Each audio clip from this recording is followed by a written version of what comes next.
এই সাইডে নেওয়া হয়েছে এই পয়েন্ট থেকে এই পয়েন্ট পর্যন্ত 25 ফিট, আর এই সাইডে নেওয়া হয়েছে এই পয়েন্ট থেকে এই পয়েন্ট পর্যন্ত 38 ফিট, অর্থাৎ টোটাল বিল্ড আপ এরিয়াটি হবে 950 স্কোয়ার ফিট।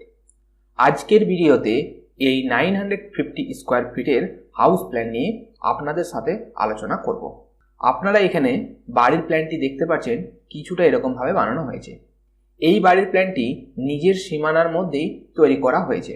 এই সাইডে 3 ফিট, এই সাইডে 3 ফিট এবং ব্যাক সাইডে 3 ফিট আর ফ্রন্ট সাইডে 8 ফিট ছেড়ে নেওয়া হয়েছে, অর্থাৎ বাড়িটি নিজের সীমানার মধ্যেই তৈরি করা হয়েছে এবং চারিদিকে ছেড়ে বাড়িটি কিছুটা এরকমভাবে তৈরি করেছি।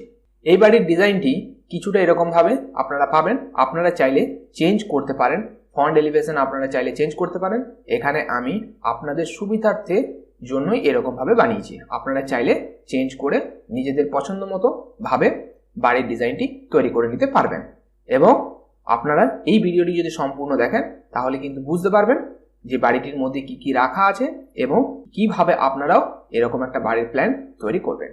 তো এবার চলুন এই বাড়িটির ভিতরের অংশগুলো দেখব এবং তার সাথে সাথে ডাইমেনশন অর্থাৎ মেজারমেন্টগুলো আপনাদের সাথে আলোচনা করব। তো চলুন ভিতরের অংশটি দেখা যাক। ফ্রেন্ডস, আপনারা এখানে দেখতে পাচ্ছেন এই বাড়ির ডিজাইনটি 2 বেডরুমের সাথে তৈরি করা হয়েছে। এছাড়া এখানে রাখা হয়েছে কিচেন এবং এখানে রাখা হয়েছে টয়লেট, আর এই সাইডে রাখা হয়েছে স্টেয়ারকেসটি কিছুটা এরকমভাবে তৈরি করা হয়েছে। এইভাবে আপ করে ফার্স্ট ফ্লোরের মধ্যে আসা যাবে এবং স্টেয়ারকেসের মধ্যে এখানে একটা উইন্ডো প্রোভাইড করে দেওয়া হয়েছে যাতে প্রপার ভেন্টিলেশন স্টেয়ারকেসের মধ্যে আসতে পারে। আর এখানে যে প্যাসেজটি রাখা হয়েছে একটা লম্বা প্যাসেজ আছে এবং এই প্যাসেজটির মধ্যে এখানে একটা উইন্ডো প্রোভাইড করা হয়েছে প্রপার ভেন্টিলেশনের জন্য। আর এখানে রাখা হয়েছে মেন ডোর, অর্থাৎ এই মেন ডোরটির যে সাইজ এখানে ব্যবহার করা হয়েছে সেটি হলো 4 ফিট বাই 7 ফিটের। আর এইখানে যে দুটি উইন্ডো আপনারা দেখতে পাচ্ছেন এই দুটি উইন্ডোর সাইজ হচ্ছে 3 ফিট বাই 4 ফিটের।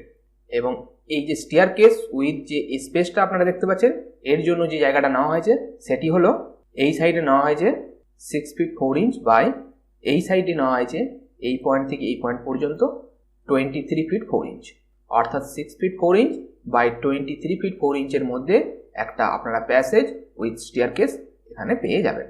এখানে এই বেডরুমটির মধ্যে দুটি উইন্ডো প্রোভাইড করা হয়েছে, আপনারা দেখতে পাচ্ছেন 3 ফিট বাই 4 ফিটের। আর এইখানে রাখা হয়েছে ডোর এবং এই ডোরটির সাইজ হচ্ছে 3 ফিট বাই 7 ফিটের।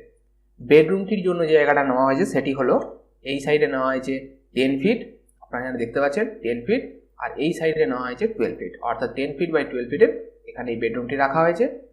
আর এই বেডরুমটির জন্য যে জায়গাটা নেওয়া হয়েছে সেটি হলো এই সাইডে নেওয়া হয়েছে 12 ফিট আর এই সাইডে নেওয়া হয়েছে 12 ফিট, অর্থাৎ এই বেডরুমটি 12 ফিট বাই 12 ফিটে নেওয়া হয়েছে আর এই বেডরুমটি 10 ফিট বাই 12 ফিটে নেওয়া হয়েছে। এই বেডরুমটির মধ্যেও দুটি উইন্ডো প্রোভাইড করা হয়েছে এবং এই বেডরুমের যা উইন্ডোর সাইজ ছিল এই বেডরুমের সেম টু সেম উইন্ডোর সাইজ এখানে রাখা হয়েছে।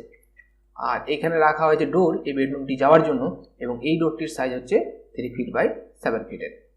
এখানে রাখা হয়েছে কিচেন এবং কিচেনটির মধ্যে দুটি উইন্ডো প্রোভাইড করা হয়েছে, তার সাথে প্রোভাইড করা হয়েছে একটা ভেন্টিলেটর এবং উইন্ডোর সাইজটি হচ্ছে 3 ফিট বাই 4 ফিটের আর ভেন্টিলেটরটির সাইজ হচ্ছে 2 ফিট বাই 1 ফিটের।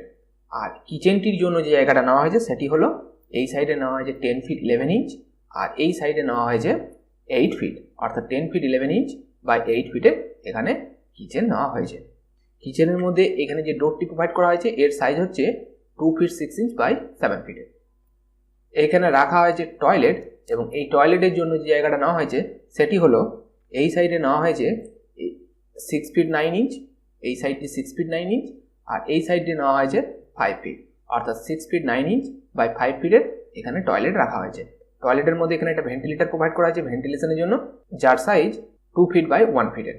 আর টয়লেটে যাওয়ার জন্য এখানে রাখা হয়েছে একটা ডোর এবং এই ডোরটির সাইজ হচ্ছে 2 ফিট 6 ইঞ্চ বাই 7 ফিটের। এখানে রাখা হয়েছে লিভিং অ্যান্ড ডাইনিং এরিয়া। এই যে স্পেসটি আপনারা দেখতে পাচ্ছেন এটি লিভিং অ্যান্ড ডাইনিং এরিয়া হিসেবে আপনাদের ব্যবহার করতে হবে এবং এই লিভিং অ্যান্ড ডাইনিং এরিয়ার জন্য যে জায়গাটা নেওয়া হয়েছে সেটি হলো এই পয়েন্ট থেকে এই পয়েন্ট পর্যন্ত নেওয়া হয়েছে 21 ফিট 2 ইঞ্চ, আপনারা এখানে দেখতে পাচ্ছেন 21 ফিট 2 ইঞ্চ। আর এই পয়েন্ট থেকে এই পয়েন্ট পর্যন্ত নেওয়া হয়েছে 10 ফিট 11 ইঞ্চ, আপনারা এখানে দেখতে পাচ্ছেন 10 ফিট 11 ইঞ্চ বাই 21 ফিট 2 ইঞ্চের এখানে লিভিং অ্যান্ড ডাইনিং এরিয়াটি নেওয়া হয়েছে। এখানে আপনারা একটা প্যাসেজ পেয়ে যাবেন, ছোট্ট প্যাসেজ, এবং এই প্যাসেজটির জন্য যে জায়গাটা নেওয়া হয়েছে সেটি হলো 6 ফিট 9 ইঞ্চ বাই এই সাইডে নেওয়া হয়েছে 7 ফিট, অর্থাৎ 6 ফিট 9 ইঞ্চ বাই 7 ফিটের এখানে আপনারা একটা প্যাসেজ পেয়ে যাবেন। এই প্যাসেজটি আপনারা ওয়াশরুম হিসাবেও ব্যবহার করতে পারেন বা ওয়াশ এরিয়া হিসাবেও এই জায়গাটি আপনারা ব্যবহার করতে পারবেন। এই লিভিং অ্যান্ড ডাইনিং এরিয়ার মধ্যে দুটি উইন্ডো প্রোভাইড করা হয়েছে যাদের সাইজ 3 ফিট বাই 4 ফিটের, এবং লিভিং এরিয়া আসার জন্য এখানে রাখা হয়েছে একটা ডোর, এবং এই ডোরটির সাইজ হচ্ছে 3 ফিট বাই 7 ফিটের। ফ্রেন্ডস, এই বাড়িটির বাইরের দিকে ওয়ালগুলোর জন্য যে থিকনেসটা নেওয়া হয়েছে সেটা হলো 10 ইঞ্চ করে, এবং ভিতর দিকে পার্টিশন ওয়ালগুলোর জন্য যে থিকনেসটি নেওয়া হয়েছে সেটা হচ্ছে 5 ইঞ্চ করে, এবং এই বাড়ির প্ল্যানটি হচ্ছে নর্থ ফেসিং হাউস প্ল্যান। তো ফ্রেন্ডস, আপনারা দেখলেন 25 ফিট বাই 38 ফিট, অর্থাৎ টোটাল বিল্ড আপ এরিয়াটা হবে 950 স্কোয়ার ফিট। তো আপনারা যদি চান এই 950 স্কোয়ার ফিটের মধ্যে বাড়ির প্ল্যান বানাতে, তবে প্লিজ এই ভিডিওটি দেখে আপনারাও একটা নতুনভাবে বাড়ির প্ল্যান তৈরি করে নিতে পারবেন। তো আমি আশা করব আপনাদের কাছে এই বাড়ির প্ল্যানটি ভালো লাগবে।